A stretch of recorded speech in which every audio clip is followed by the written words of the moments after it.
সাবেক বিশ্বসেরা অলরাউন্ডারকে নিয়ে দল গঠনের পরিকল্পনা করছে টিম ম্যানেজমেন্ট, জানিয়েছেন নির্বাচক হাবিবুল বাশার। 3 দশক ধরে ক্রিকেট খেলা বাংলাদেশের ব্যর্থতার কারণ এটাই বলে মনে করেন সাবেক নির্বাচক।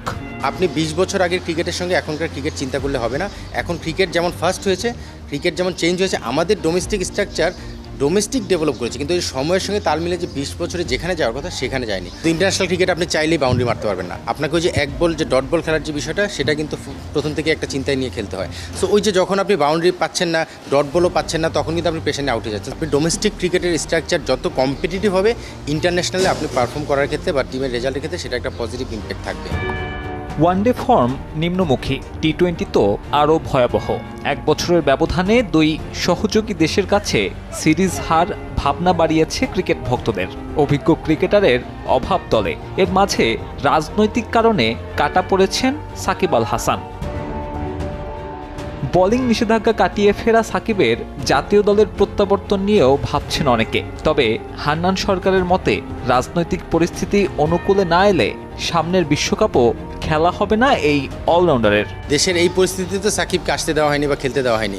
সো সেই অবস্থা যদি কন্টিনিউ হয় টিল ওয়ার্ল্ড কাপ, টি-20 ওয়ার্ল্ড কাপ, তাহলে সাকিব কোথা থেকে আসে? বাট সাকিব এমন একজন প্লেয়ার, সে ইনক্লুড হওয়া মানে দলের স্ট্রেংথ বাড়ে, এটা আমরা সবাই জানি। বাট স্টিল মাত্র কয়েকটা ম্যাচ আমরা পিএসএলে দেখলাম, রিদমটা পেতে একটু সময় লাগবে হয়তো, ফুল কোর্টে এখনও বোলিং করতেই দেখিনি। সো সব কিছু মিলে সাকিবকে একটা অবজারভেশনের মাধ্যমে যদি ভালো রিদমে থাকে, সাকিবকে নিয়ে চিন্তা করা যেতেই পারে।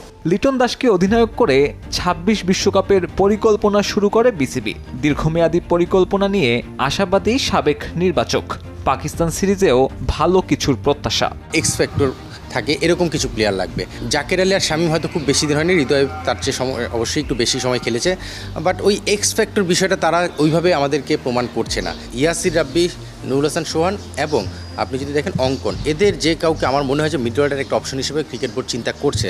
কিছু এক্সপেরিমেন্ট করলে অনেক সময় সেটা ব্যাকফায়ার করে, বাট এই ধরনের এক্সপেরিমেন্টগুলো অনেক সময় লং রানে কিন্তু সাকসেস এনে দিতে পারে।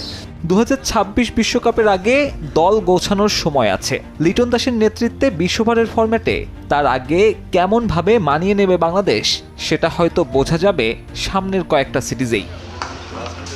3 দশক ধরে ক্রিকেট খেলা বাংলাদেশের ব্যর্থতার কারণ এটাই বলে মনে করেন সাবেক নির্বাচক।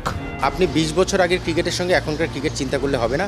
এখন ক্রিকেট যেমন ফার্স্ট হয়েছে, ক্রিকেট যেমন চেঞ্জ হয়েছে, আমাদের ডোমেস্টিক স্ট্রাকচার ডোমেস্টিক ডেভেলপ করেছে, কিন্তু এই সময়ের সঙ্গে তাল মিলে যে 20 বছরে যেখানে যাওয়ার কথা সেখানে যায়নি। তো ইন্টারন্যাশনাল ক্রিকেট আপনি চাইলেই বাউন্ডারি মারতে পারবেন না। আপনাকে ওই যে এক বল যে ডট বল খেলার যে বিষয়টা, সেটা কিন্তু প্রথম থেকে একটা চিন্তায় নিয়ে খেলতে হয়। সো ওই যে যখন আপনি বাউন্ডারি পাচ্ছেন না, ডট বলও পাচ্ছেন না, তখন কিন্তু আপনি পেশেন্টে আউটে যাচ্ছেন। আপনি ডোমেস্টিক ক্রিকেটের স্ট্রাকচার যত কম্পিটিটিভ হবে, ইন্টারন্যাশনালে আপনি পারফর্ম করার ক্ষেত্রে বা টিমের রেজাল্টের ক্ষেত্রে সেটা একটা পজিটিভ ইম্প্যাক্ট